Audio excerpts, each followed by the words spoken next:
자, 우선 오늘 파넬로 나오신 분들끼리 한번 서로 질의응답을 하고 토론하는 시간을 잠깐 가져보고 있습니다. 약간 시간이 좀 지체될 수도 있긴 한데요. 혹시 토론자로 나오신 분들께서 상호 교차 질문 있으십니까? 저 데이터 하나 말씀을 드리겠는데요. 이 데이터를 여러 번 봤는데 이정찬 선생님이 보여주신 슬라이드 13번이요. 그게 외래 진찰이면 여기서 이제 미국은 상급기 종합병원이 의원보다 진찰료가 싼 것인데 이 데이터는 좀 오류여서 제가 이걸 지적을 하고 싶습니다. 제 생각에는 여기 퍼실리티 피가 빠져 있어요. 그래서 미국 CMS를 보면 의사 워크로드하고 퍼실리티 RVU가 따로 갈라져 있거든요. 그걸 합치면은 이거보다 훨씬 큽니다. 그래서 이게 좀 데이터 오류 같다고 제가 여러 번 지적을 했었는데 아마 전달이 잘 안 됐던 것 같고요. 그래서 이런 데이터를 보시면 하도 당해봐서 이게 피해의식에 젖어가지고 개원 선생님들이 개원 1차 프라이머리 케어의 진찰료를 올려주는 게 아니라 상급종합병원의 진찰료를 깎을 우려가 있어서 이거 말씀을 드리고요. 의료 전달 체계 문제를 잠깐 말씀드리겠는데 이 의료 전달 체계를 정가의 보도처럼 휘두르시는 정책하시는 분도 생각이 잘못되어 있더라고요. 이거를 병원과 의사를 쪼이면 이게 될 거라고, 그러니까 진찰료를 차등하고 우리나라 환자들이 결국 돈 10,000원 가지고 자기가 이게 그냥 마음에 안 드는 서비스를 받겠다 하는 사람 없어요. 이 환자를 조정하지 않으면 이건 해결이 안 되는 문제인데 괜히 표가 떨어질까봐 환자는 그냥 가만 놔두고 환자 지멋대로 그냥 지 원하는 선생님 유튜브에서 보고 왔어요. 이런 거를 하게 하면서 근데 나 보고 싶지도 않은 그런 동네에서 이게 치료해도 충분히 잘 이런 분들 그냥 막 올려오게 만들면서 그럼 가만히 놔두고 병원은 너 환자 많이 봐. 한 시간에 하루에 몇 명을 못 보면 너는 필요 없는 사람 이런 메시지를 계속 의사한테 주는데 이거 잘못된 데를 누르고 있다는 생각을 하거든요. 결국은 이거는 환자를 컨트롤을 하지 않으면은 이 프라이머리 케어하고 상급종합병원의 관계는 계속 나빠질 거라고 저는 생각을 합니다. 네, 우선 이정찬 의원 데이터 오류 지적에 관해서 어떻게 생각하시는지 먼저 얘기 들어보고. non facility랑 facility가 지금 말씀하신 아까 그래프에서 표현된 부분이거든요. 근데 그게 의원과 병원급으로 이해하면 안 되는 건가요? 저는 지금까지 그렇게 이해를 했었었는데 아닌지 모르겠네요. 예. 미국의 RVU는 네. 이제 프라이머리 케어에서는 퍼실리티가 다 포함된 RVU가 나오고요.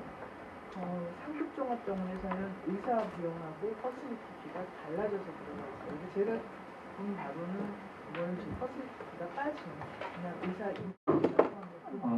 그게 아니라 퍼실리티에 있어서의 상대가치 점수, 그러니까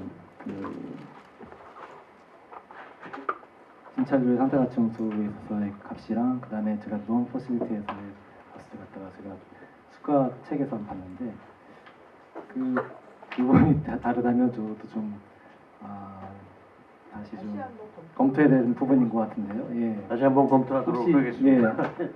신영석 박사님 이 부분에 대해서 혹시 정확하게 이해하시기는 네. 의원급이 조금 더 높습니다. 그래서 정확하게 수치는 이게 반은 아니라 그러니까 정확 수치는 기억이 안 나는데 네. 저는 김영재 선생님 아까 발표한 거 질문 진찰료의 위험도가 지금 반영이 되어 있다고 2009년도 자료를 말씀하셨는데 진찰료는 정책 수가의 한 개념으로서 여러 가지가 녹아 들어가 있는 수가인 것만은 맞습니다. 그러나 포션으로 나눠서 녹아 들어있는 게 아니라 포괄적 개념으로 녹아 들어가 있기 때문에 지금 2018년도 현재 진찰료의 수가에는 위험도가 과연 얼마가 녹아 들어가 있는가 산정하기가 상당히 어려운 그런 상황인데 제가 질문하고 싶은 거는 우리나라의 상대가치 이 점수의 리스크의 가격 정한 거는 보상 개념이 아닌 표준 리스크의 과별로 편차를 적용한 거다. 그러니까 표준을 일로 잡으면 A라는 과는 -2, 그럼 0.8이 되겠죠. 그 곱하기 그다음에 B과는 1.2다. 그러면 표준 리스크에 곱하기 1.2. 근데 그 편차가 0. 그러니까 이 30%에서 40%를 크게 넘지 않고 특별한 과만 비뇨기과인지 제 기억이 지금 너무 클리어한데 그 특별한 과 한두 개만 편차가 크고 나머지는 대개 30-40% 이내에서 있습니다. 그러나 우리 임상에서 진료하다 보면 진료 항목당 어떤 거는 그 표준보다도 한 20배 정도 리스크가 있는 그런 수가인 것도 있고 어떤 거는 그 표준보다도 뭐 한 5% 정도밖에 리스크가 안 되는 그런 수가도 있거든요. 따라서 그 표준 리스크 위험도를 정해놓고 몇 퍼센트 플러스 마이너스 정한 현재 상대가치의 위험도 적용은 굉장히 불합리하다. 그리고 그거를 조사를 해보려고 했는데 지금 한 번밖에 조사한 그것도 수년 전에 그래서 정부가 혹시 보도 오셨으니까 정부가 발걷고 났으면 지금 우리나라 보상 되는데 또 관여하는 중재원이나 한 3군데 있고 그 다음에 민간 보험사들이 있기 때문에 곱하기 조사율이 80%다 그러면은 그거 적용하면 되잖아요. 정확한 리스크를 해서 하게 되면은 지난번 성남 그와 같은 것들도 진찰료에 상당히 그 위험도가 포함이 되었어야 할 거고 특히 중간에 있는 그 피부과, 이비인후과, 안과 이런 중간에 있는 마이너 서전 하는 쪽은 굉장히 횟수가 많아서 그 리스크도 굉장히 많을 텐데 낮은 그 리스크로 가서 되로 벌고 말로 보상해주는 그런 결과가 올 수가 있다. 그래서 그 리스크를 우리 김영재 선생님이 그 상대가치 그쪽에 깊숙이 개념을 하니까 리스크를 그렇게 퍼센트로 하지 말고 실질적인 조사를 한번 해보는데 좀 추진을 해주실 수 있다. 질문 겸 부탁 이상입니다.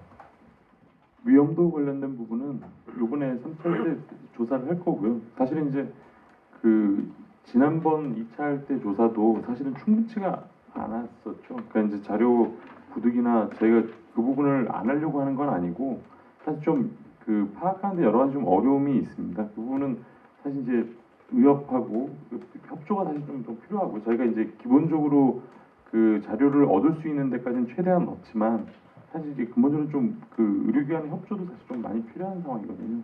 저희가 그 요번에는 다시 조사를 할 겁니다. 네. 이번에 회계조사 원가 조사를 할 때 그 부분도 같이 포함해서 일부 같이 하는데요. 근데 문제는 이게 이제 개인적으로 합의에 의해서 이렇게 보상을 해버렸다 이런 것들은 잘 드러나지가 않습니다. 그래서 이제 그런 것들이 조금 언더 에스티메이트 될 가능성이 높다는 거죠. 위험도 같은 경우에 조사된 거를 100% 적용하지 말고 조사된 거를 일단 80%다 그러면 곱하기 1.2로 해서 위험도 근데 그 근거가 있어야 되는데 막연히 뭐 1.2 또는 뭐 1.5 이거를 찾아내기가 어렵지 않겠습니까? 그 적용해야죠. 당신은 이 조사에서 위험도에 대한 그런 합의 이거를 반영을 시켰냐 안 했냐 이걸 물어보는 거죠. 그러면은 나는 반영 안 시켰다. 왜 안 시켰냐? 그거는 이 경영상 민감하고 이 지역의 여론상 민감하기 때문에 나는 이거 바뀔 수가 없다. 그렇게 되면은 조사자 중에 몇 퍼센트만 위험도에 대해서 밝혔구나 나오잖아요. 그러니까 70%밖에 밝히지 않으면은 30%가 밝히지 않으면은 70% 데이터를 30%를 얹어서 가중치를 두어서 늘려줘야죠. 자, 디테일한 계산 방법은 재밌습니다. 제가 한번 질문을 던져보겠습니다. 이제 늘 이런 얘기 하다 보면은 결국 귀결되는 게 의료 전달 체계 바꿔야 되고 흔히 이제 OECD 평균은 서로 원하는 쪽으로 발표하는 집단은 자기 원하는 쪽으로 얘기하기 때문에 그 통계라는 게 과연 어떤 가치가 있는지도 참 궁금합니다. 그래서 저는 이제 신영석 박사님이 중요한 말씀을 하셨고 우리도 대사회적 설득력이 있긴 해야 되는데 제3자 즉 사회에서 설득이 되지 않는 한 바꿀 수 없을 거라는 말씀과 의료 체계 전달을 바꿔야 된다라고 그랬는데 실제 이런 얘기가 떠든지는 이미 벌써 한 제너레이션이 넘어가는 것 같고 이렇다 할 대안은 제시는 아무것도 없었고 계속 의료 자체가 병들어가고 있는 판에 우리가 볼 때에는 이게 어느 정도 지속 가능한 것인가에 대한 심각한 의문을 제기하지 않을 수가 없을 겁니다. 더구나 현재와 같이 상승세에 있는 그 의료비가 고령화 사회에서 우리나라 보험제도 자체가 이것이 서스테인이라고 한 건지 그것도 사실은 좀 궁금합니다. 안 할 것 같기도 하고요. 그리고 OECD 평균 집행률 나라 GDP 대비해서 쓰는 퍼센테이지가 낮은 건 뭐 잘 아실 거고, 우리가 아까 비교했던 나라들 보면 9% 10%인데 10%도 안 되는 걸 가지고 해보겠다는 의지가 있어서 그런 것들이 해결되지 않는 한 어떻게 보면 공명불이 될 수가 있겠는데, 제가 궁금한 거는 우리나라 사회에서 대의민주주의, 촛불로 대통령도 가는 나라에서 민주주의가 굉장히 발달한 것 같은데, 과연 사회에 대한 설득, 사회가 그 정도의 내공력이 있어서 의사의 급여를 결정할 수 있는 구조인가? 그렇다면 우리 사회에서 다른 모든 직종들도 다 사회 합의에 의해서 급여가 결정되는 구조인가? 그것이 궁금하고요. 저희가 진료 수가를 이거로 내세운 거는 의료 전달 체계를 좀 더 좋게 해보기 위해서 한 방안으로 제시한 겁니다. 그러니까 단순히 이것만 보고 이걸 올려달라가 아니라 어떤 대안도 제시된 적이 없기 때문에 아주 가난 실타래라도 한번 시작해서 풀어보자는 의미에서 한 것이 저희끼리 말잔치 하자고 한 거는 절대로 아닙니다. 여기에 대해서 어떤 의견이 있으시지 않고 질문을 여쭙. 글쎄 뭐 실타래, 뭐 대안 이제 이런 말씀 주셨는데, 저는 아까 저기 김연아 교수님께서 글쎄 거기 총액 관련해 가지고 이렇게 하면은 건수는 1은 반으로 줄고 보상은 2배 이렇게 이제 말씀하신 그 자료도 하나 있지 않았겠습니까? 근데 저는 그게 상당히 시사하는 바가 꼭 총액 계약제가 아니다 손 치더라도 지금은 제가 보기에 또 우리 소비자들이 무분별한 이용을 하고 있는 거거든요. 뭐 언제까지 이런 체계 가능하지 않다고 봅니다. 이제 제가 다른 것 때문에 이렇게 전체적인 우리 재정 구조를 한번 볼 기회가 있었는데요. 2016년 기준으로 우리나라 국민들이 세금이나 보험료로 내는 게 자기가 번 금액의 26%를 내고 있습니다. 그러니까 내가 뭐 100만 원을 벌었다 그러면 26만 원을 세금이든지 아니면 건강보험, 국민연금, 고용보험 이런 보험료로 다 할애를 하고 있단 말이죠. 그게 다른 나라 이제 OECD 평균을 보면 34%쯤 되니까 우리가 아직까지는 조금 여유가 있다 이렇게 이제 평가들도 하기는 하죠. 다만 우리나라는 이제 이렇게 수직 상승을 하고 있는 국면인 것이고, 거기 OECD에 있는 나라들은 40% 넘는 나라들이 밑으로 하강하는 그런 추세에 있어서 이렇게 트렌드를 비교를 해보면 2020한 2, 3년 정도가 되면 우리가 OECD 평균을 넘을 것 같다 이런 정도 지금 추산이 가능한데, 이제 이거를 전체적인 재정 틀에서 봤었을 때 우리나라 국민들이 자기 소득의 얼마를 세금이나 사회보험료로 할애할 수 있을 것인가, 이런 틀 속에서 고민을 하다 보면 그러면 건강보험 보험료율이 지금 우리 현재 시점에서는 자기가 내는 게 한 3.12%쯤 되는데 이게 어디까지 갈 수 있지? 우리 현행 체계를 그냥 놓고 봤었을 때 건강보험 보험료가 88%를 넘는 게 이제 법정 기준이 상한선이 8%인데 거기까지 가는 게 불과 한 7, 8년밖에 안 남았습니다. 그러면 그 이상 갈 때 우리 국민들이 낼 수 있나? 이거 한번 질문을 해봐야 될 것 같고요. 그리고 이제 다들 아시다시피 저출산 고령화 다 예정돼 있지 않습니까? 지금 출산율이 1.0 아마 금년 중에 이하로 떨어질 것 같다는데 이게 20년 후에 바로 영향을 미친단 말이죠. 작년 기점으로 이미 생산 가능 인구 줄기 시작했고 돈 써야 될 사람은 많은데 버는 사람들은 없어지는 이런 환경 속에서 우리 건보제도가 이게 현행 체계로 지속 가능한가? 제가 보기에는 아니올시다기 때문에 이제 국민들의 의료 이용을 억제하는 이런 기대가 들어올 수밖에 없다. 근데 지금은 돈이 20조나 남아 있는데 지금 당장 정부가 나서가지고 이렇게 하기는 대단히 어렵죠. 그러니까 이게 거의 목전에 차오르는 시점에는 그렇게 갈 수밖에 없는 상황이 될 거다. 그러면 의료 체계 시스템 자체가 바뀌어야 되는 그런 상황이 올 거고, 그 체계를 지금부터 정부도 준비하고 의료계도 같이 준비를 할 수밖에 없는.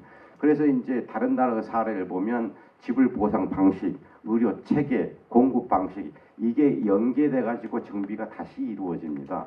그러니까 유럽에 있는 나라들이 행위별 수가제 해 오고 있다가 그 당시는 경제 상태가 좋았기 때문에 90년도 초까지는 확대 일로에 오다가 어느 날 순간 보니까 이게 아니라는 거죠. 그 이후부터는 여러 가지 방법을 동원을 합니다.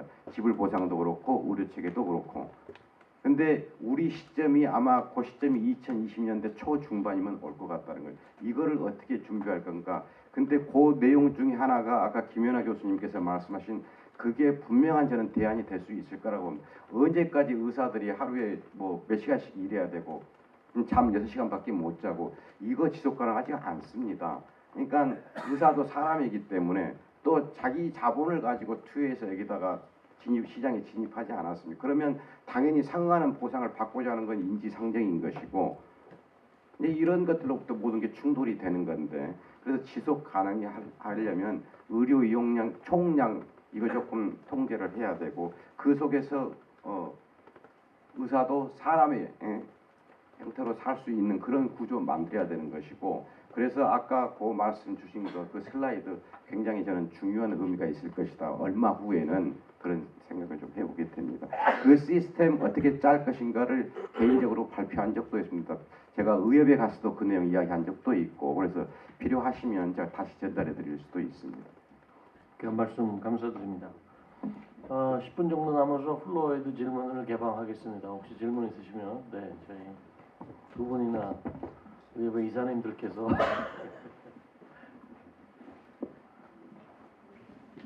네, 안녕하십니까. 기획이사 정국입니다. 오늘 좋은 말씀 주셔서 대단히 감사드립니다. 한 가지 발제하신 내용 중에서 의견 하나 드리고 제 질문 드리겠습니다. 먼저 존경하는 신 박사님께서 아까 우리 의사 1인당 매출이 OECD 평균하고 똑같다고 하셨는데요. 그렇다면 현재 1인당 우리 의사 1인당 매출이 평균 5억 정도 됩니다. 60조가 넘는데 우리가 1만 명 정도 활동을 하고 있기 때문에 그래서 1인당 5억 정도 되는데요. 사실 그게 다 의사의 수입은 아니죠. 의사의 수입은 사실 전체 매출의 20% 미만입니다. 한 18% 정도 되거든요. 100만 원 벌면 의사 수입은 18만 원입니다. 근데 이제 그걸 비보험이나 다른 검사 같은 걸로 수입을 또 늘리는 그런 이제 식으로 진료가 진행이 되고 있다는 특징이 좀 있고요. 그래서 오늘은 진찰료에 대한 토론이기 때문에 전체 의료비에 대한 접근은 조금 좀 맞지 않는 말씀 좀 드리겠고요. 그리고 사실 몇 번 지적하셨지만 현재 가장 우리 의료계의 문제점은 현재 의료 아주 좋은데 국민들한테는 아주 좋은데 지속 가능하냐라는 문제거든요.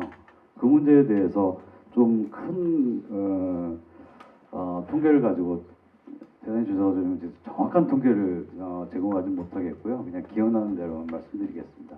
우리 1년에 의사 3,000명 나옵니다. 전체 10만으로 따지면 3%입니다. 11만으로 따지면 뭐 2.8%가 매년 나오고 있습니다. OECD 평균은 0.6%입니다. 의사 증가율이. 5배 정도가 더 많이 증가되고 있고 이게 2028년에 OECD 평균하고 평균이 되고 그 이후부터는 아주 기하급수적으로 의사 숫자가 지금 이대로라면 늘어나게 돼 있습니다.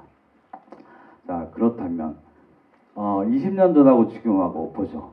이 의사가 3,000명이다. 아까 그러면 매출 빼고 진찰비만 한번 생각을 해보면 의사 1인당 순수입을 1억 5천으로 한다 그러면 한 5천억 정도의 의사의 진찰비가 필요하고 매출로 따져보면 1조 5천억의 비용이 필요합니다. 하지만 지금 수가 밴딩폭이 1조가 안 되지 않습니까?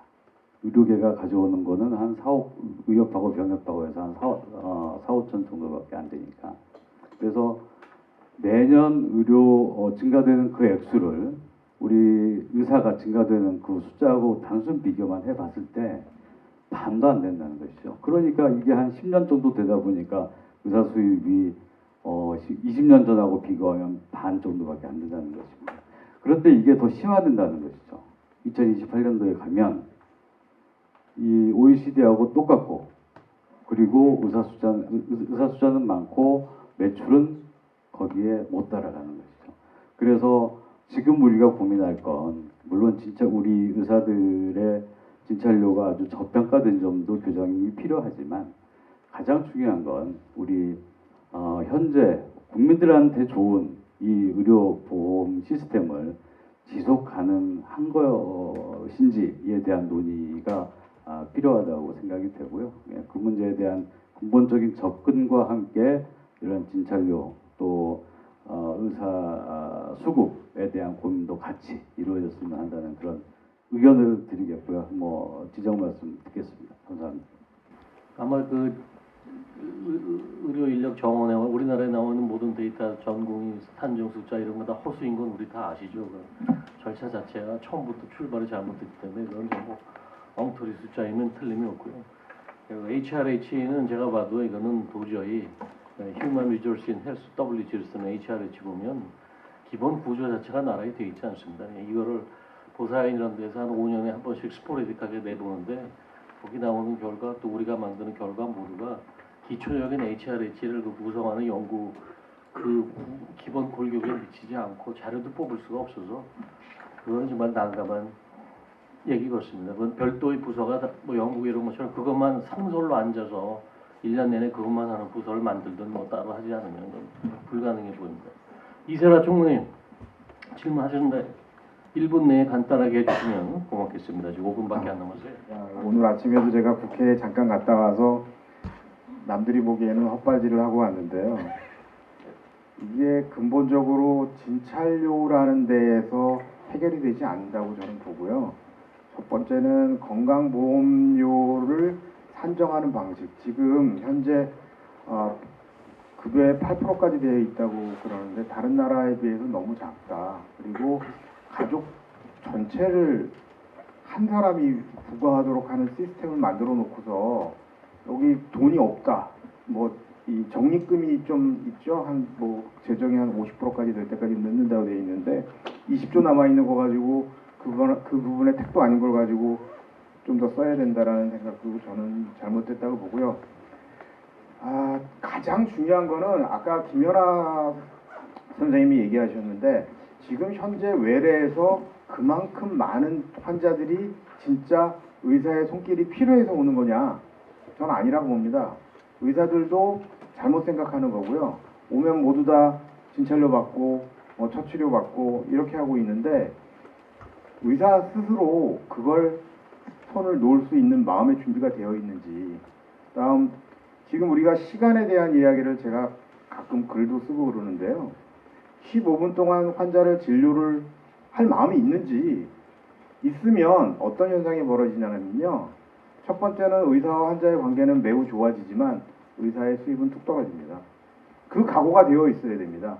그런데 그런 것 없이 재정에 대한 이야기가 없이 그다음 우리가 이런 거를 제공하는 대가에 대해서 제한이나 아니면 우리도 줄어들 수 있다라는 그런 생각이 없이 이런 논의를 하는 거는 저는 조금 문제이지 않나 하는 생각을 하고요. 마지막으로 부탁을 드리고 싶은 건 우리 지금 빅데이터 있지 않습니까?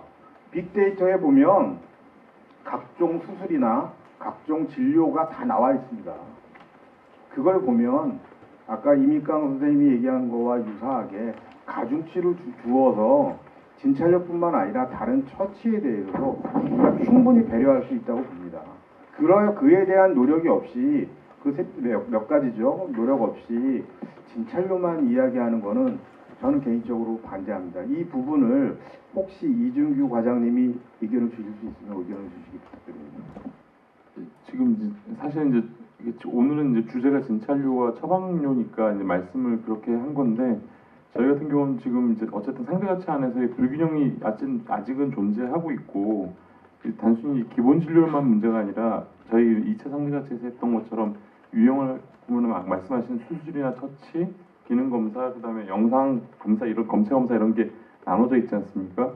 그러니까 그 부분에 대한 불균형은 분명히 존재합니다. 근데 저희가 이게 그 아까 말씀하셨던 것처럼 그 부분을 어떻게 균형을 맞출 것인가에 대한 부분은 사실 좀 논의가 필요합니다. 그 2차 상대가치 때는 저희가 영상이랑 검체의 상대가치 점수를 이제 빼서 90%로 맞추는 걸로 지금 접근을 했었던 건데 물론 이제 기본 진료로도 분명히 원가 미치지 못할 겁니다. 근데 그 부분을 어떻게 이제 지금 원가 수준까지 끌어올릴 것인가에 대한 부분은 사실 논의가 좀 필요합니다. 그게 단순히 상대 가치만 가지고 논의가 가능할 것이냐, 저는 좀 여러 가지 열어놓고 논의가 좀 필요하다고 생각하고요. 저는 아까 말씀하신 거에 동의합니다. 네.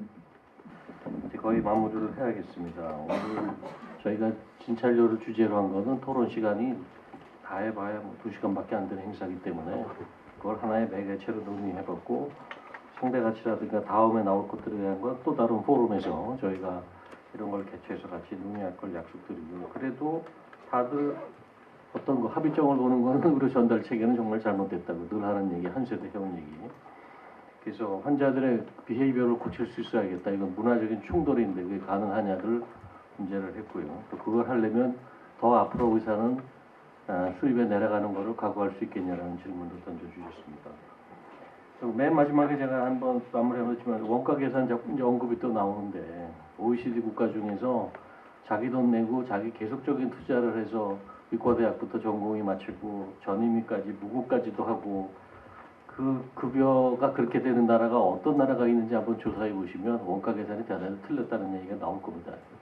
평균 10년 전 자료가 영국에서 의사 하나 만든 의과대학 졸업할 때 6억, 일본도 지금 시가로 해서 한 6, 7억 들어갈 거고 의사 한 명 할 때. 전공의 비용 쭉 45시간 근무로 늘어났기 때문에 8년에서 10년 비용 그거가 계산하고, 그거는 다 말씀드린 대로 사회적 합의에서 대주는 것들인데, 전혀 이제 이런 거 없이 하려니 이 사회적 합의에 의한 전체 예산과 자기 투자를 10억 이상 계속하는 사람들과의 싸움이 끝이 안 날 것 같이 보입니다. 그래서 이 점도 반드시 유념해 주셔서 어떻게 이것도 더 큰 틀을 보신다면 그 큰 틀 안에 빠지지 말고 어떻게 다시 디자인할지, 즉 사회 합의에 의해서 교육을 받은 사람들의 태도는 제가 봐서는 또 우리하고 또 많이 틀린 거 보십니다. 우리보다 못 산 나라도 그렇게 양성된 의사들이 생각하는 사회는 또 우리하고 다른 건 없고요. 그래서 그 점도 반드시 복지부라든가 또 연구하실 때 의사를 양성하는 비용은 어떻게 할 것인가 고민해 주시기 부탁드리고, 오늘 다시 한번 이 자리에 나와주신 여러분께 감사의 말씀을 드리겠습니다. 네? 끝날라 그런데 그 부회장님, 하셔야죠 그럼. 서울시 회장님께서 마지막 질문으로 하겠습니다. 코멘트만 짧게. 하시고 질문들 하나 짧게 할게요. 네. 아까 우리 김영재 위원장님 중요하신 말씀 해주셨거든요. 결론적으로 이제 처방료가 이제 좀 부활이 돼야겠다라고 말씀하셨는데, 또 우리 신영석 위원님께서는 그 처방료 부활은 상당한 문제가 있다, 상반된 얘기를 해주셨는데, 어떻게 보면 진찰과 처방료 상당히 중요한 것 같은데, 우리 김영재 위원장님 마지막으로 다시 한번 처방료의 필요성에 대해서 한번 말씀을 해주셔야 될 것 같아요. 아까 중요하신 것 같아요. 그리고 우리 이미강 우리 부회장님께서는 아까 좌표를 말씀하셨거든요. 좌표를 이런 스탠스로 나오셨다. 개원 이 협의회를 대표로 나오신 좌표인데, 오늘 말씀하신 코멘트 중에서는 전체적인 진찰료의 인상보다는 진찰료의 분리는 불가하다. 그러니까 하나의 상수를 정해서 표준화된 것에서 상수를 높여서 이렇게 가는 것이 좋겠다라는 이제 커다란 그림을 그려주셨는데, 그게 개원이, 왜냐하면은 이게 의료계에 이게 어떤 합의나 이런 가치가 있는 게 중요한데, 그 개인적인 소견이신지 아니면 대한 개원이 협의회 입장에서 얘기해 주신 건지 그거는 좀 해명을 해주셔야 될 것 같습니다. 그 대기업의 1차 의료 활성화 TFT가 있습니다. 거기에서 진찰료에 대해서 논의가 있었는데, 거기에서 세 가지의 논의의 안건, 미래지향적 그 안건이 이렇게 나왔었고, 그 다음에 이제 거기가 제가 아까 지역 수야 공급 이렇게 쭉 열거해서 상수 K값을 해서 가상을 해줘야 된다고 그랬는데, 그게 의원 수가와 이제 아까 내과로 나오셨다 그래갖고 병역대표 나왔다 하면 거기다 의원을 제시했을 건데, 내과로 나왔다고 해서 제가 살짝 그 하나를 뺐습니다. 근데 만약에 병역대표로 나왔다 하면은 의원의 가중치를 부과를 해야죠. 그래서 의원의 가중치 K값이 높기 때문에 똑같은 이제 뭐 비중격 수술했다, 대학병원에서 비중격 수술 했을 때 수가와 의원에서 비중격 수술 했을 때 수가를 똑같이 놓고 보니 대학병원에서는 환자가 몰리고 의원은 환자가 적어서 경영이 힘들다. 그 의원에는 그 지원 가중치를 줘야 되겠다. 그럼 뭐 1.7이다. 그러면은 대학병원 비중격 절제술보다 70%가 비싸게 되겠죠. 예. 그렇게 했는데 병역 대표로 안 오셨다고 그래서 제가 거기 의원자를 뺐습니다. 제가 오늘 참석을 하면서 이제 좀 고민을 했습니다. 과연 내가 가서 어떤 이야기를 해야 될까? 그러면서 이제 제가 저는 이제 가정의학회 보험이사를 제가 2000년부터 해가지고요. 저 18년째 가정의학회 보험이사를 하면서 가정의학과 보험이사의 입장으로 처방용 부활이라는 점을 바라보면서 이야기를 해야 되겠다라고 생각을 했습니다. 왜냐하면 이제 가정의학과나 뭐 내과나 만성질환을 많이 보는 그런 과이고 예전에 이제 처방전 분리됐을 때 가군에 있다가 가나다군 또 통합되고 그러면서 결과적으로는 제일 현실적으로 가장 많은 피해를 보고 있었기 때문에 이 부분에 대해서는 어떤 식으로든 좀 보상이 되어야 되지 않겠는가. 그걸 보전하기 위해서 나머지 이제 만성질환 관리료라고 하는 그런 부분인데 그것도 이제 적절하게 보상이 되고 있지 못하고 있는 게 현실이다라는 그런 점 때문에요. 어떻게 보면은 이런 점들이 좀 굉장히 거의 16년 동안 재정 안정화 대책으로 인해서 계속해서 피해를 보고 있는 이런 부분에 대해서는 어떤 식으로든 보상이 되어야 된다라고 하는 그런 점에서 오늘 말씀드렸다고 생각해 주셨으면 좋겠습니다. 이상입니다. 오늘 긴 시간 동안 토론회에 관심을 갖고 참석해 주신 여러분들께도 감사드립니다. 이상으로 제45차 의료정책포럼 바람직한 의료를 위한 진찰제 정상화 토론회를 모두 마치도록 하겠습니다. 안녕히 돌아가시기 바랍니다. 감사합니다.